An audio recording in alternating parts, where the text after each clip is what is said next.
In this tutorial, I'm going to teach you guys how to do a Valencia effect in Photoshop. Okay, so as you guys can see, I'm already in Photoshop. First step that I want to do is just show you guys quickly. Here's the before and after, again, before and after. So super simple process how to do this Valencia effect.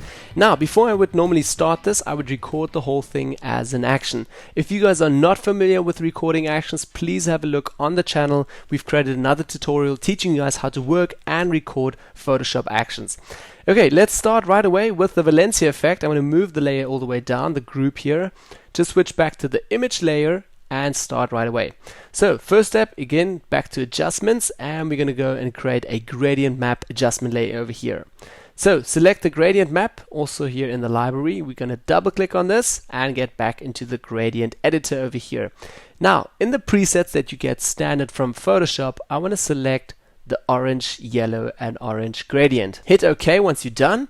And for the next step now, I still want to change the blending options. So very simple, go down to the blending options, switch it all the way to multiply, and as well we're still going to take the opacity all the way down. So something around 20%, somewhere 25, 20%. I think I'm going to go with 20 today.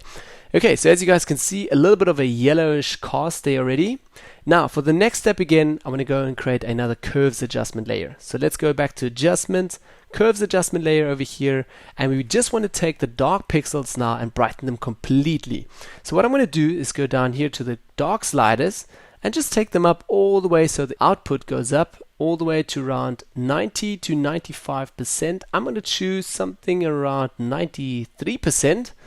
Great, and I'm going to keep it there. So as you guys can see here, 93% output. Okay, so pretty happy. It's a little bit brighter now, but good for the start.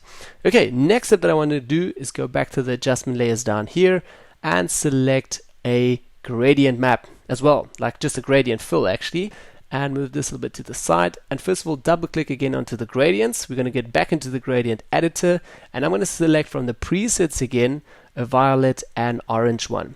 For the first step here, I'm not going to play with any of the color sliders. I'm just going to hit OK as well, and we directly already have our new gradient fill. But now, obviously it's just color. We still want to change the blending options. So we're going to go back to the normal blending options and switch this all the way to screen. There we go. It looks already very funky. Next step that I want to do is just take the opacity all the way down, maybe just to like a 50%.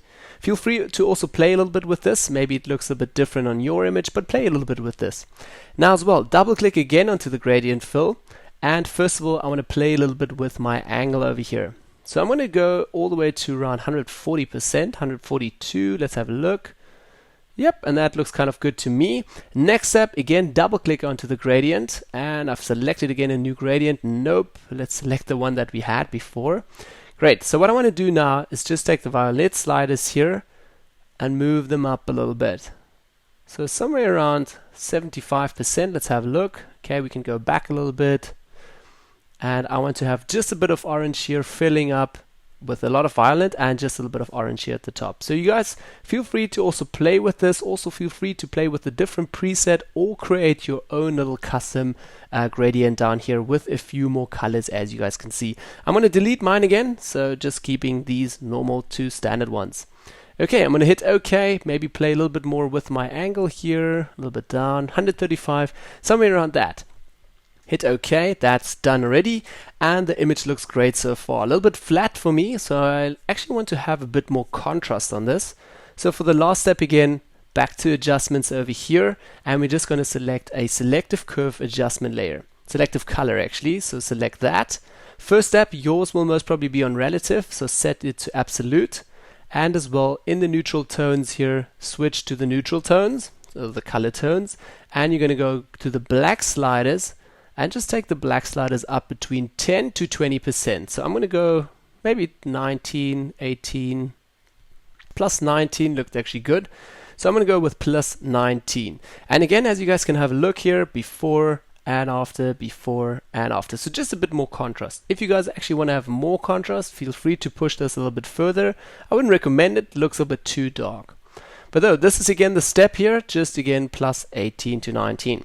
Okay, now for the last and final step again, I'm just going to select all my layers, hold Shift, and select all the layers, Command G, put it together in a group. I'm working with a Mac, so that's why I said Command. If you're on a Windows PC, please use Control when I say Command. Now just double click and rename this to Effect, and there you go. If you still want to, you can also tweak the opacity over this whole group.